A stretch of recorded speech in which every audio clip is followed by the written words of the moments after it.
Reliance entertainment की Singham UA एक ईमानदार पुलिस अधिकारी और एक कुख्यात व्यवसायी से राजनेता बने व्यक्ति के खिलाफ उसकी लड़ाई की कहानी है। बाजीराव सिंघम अजय देवगन महाराष्ट्र गोवा सीमा पर शिवगढ़ का एक सिद्धांतवादी पुलिस अधिकारी है। वह अपनी ईमानदारी, निष्ठा, निष्पक्षता और हमेशा मददगार स्वभाव के कारण शिवगढ़ के लोगों के बीच बहुत प्रिय है। जयकांत शिकरे प्रकाश राज गोवा में रहने वाला एक चतुर व्यवसायी है। उसके पास 2-4 व्यवसाय हैं, लेकिन उसकी मुख्य कमाई जबरन वसूली, अपहरण और इसी तरह के कामों से होती है।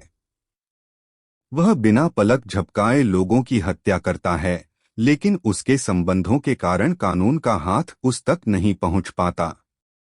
वह राजनीति में आ गया है और उसके पास कई पुलिस अधिकारी हैं जो उसकी अवैध गतिविधियों को छुपा रहे हैं।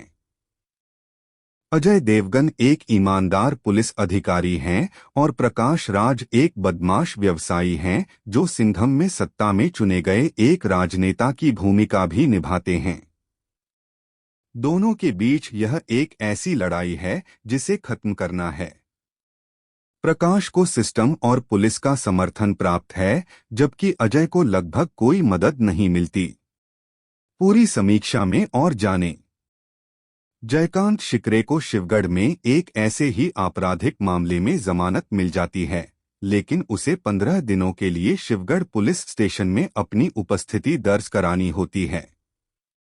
शिकरे हमेशा अपने गुर्गों को भेजकर अपनी ओर से हस्ताक्षर करवाता है। इस बार भी शिकरे ऐसा ही करता है, लेकिन शिवगढ़ पुलिस स्टेशन का प्रभारी इंस्पेक्टर सिंघम शिकरे के अलावा किसी और को हस्ताक्षर नहीं करने देता। शिकरे को अपनी शान से काम लेना पड़ता है और अपनी उपस्थिति दर्ज करवाने के लिए शिवगढ़ आना पड़ता है ताकि उसे गिरफ्तार न किया जा सके। शिवगढ़ में सिंघम और शिकरे के बीच वाकयुद्ध होता है। जाहिर है शिकरे को अपमानित महसूस होता है और वह बदला लेने की कसम खाता है।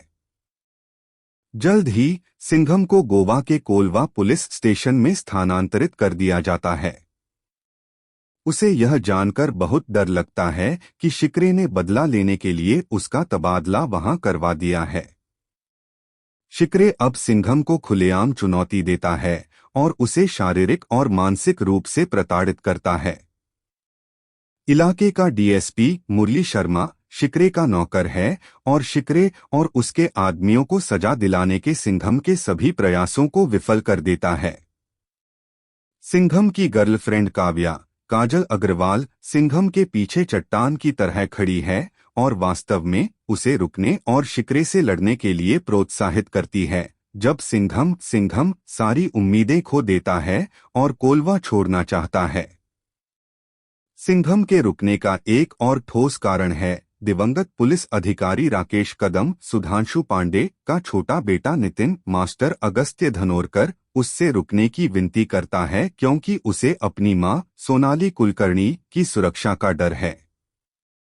राकेश कदम एक ईमानदार पुलिस अधिकारी जयकांत शिकरे के हाथों पीड़ित हुआ था और उसने आत्महत्या कर ली थी क्योंकि वह भ्रष्ट पुलिस अधिकारी के रूप में बदनामी को बर्दाश्त नहीं कर सका था। उसके वरिष्ठों ने उसकी बेगुनाही के बारे में जानते हुए भी उसका समर्थन नहीं किया था।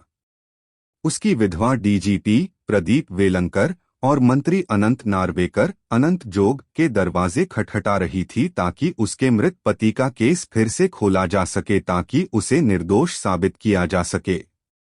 लेकिन जाहिर है पूरा पुलिस बल और मंत्री उसके प्रति असहानुभूतिपूर्ण थे। फिर क्या होता है? क्या सिंघम कोलवा में ही रहने का फैसला करता है? क्या वह शिकरे के अपराधों को साबित कर पाता है? क्या शिकरे के सत्ता में आने के बाद उसका मिशन और मुश्किल हो जाता है?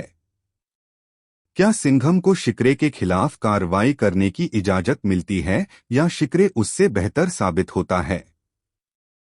मंत्री अनंत नार्वेकर क्या करते हैं? डीजीपी, डीएसपी और गोवा के पुलिस अधिकारियों का क्या रुख है?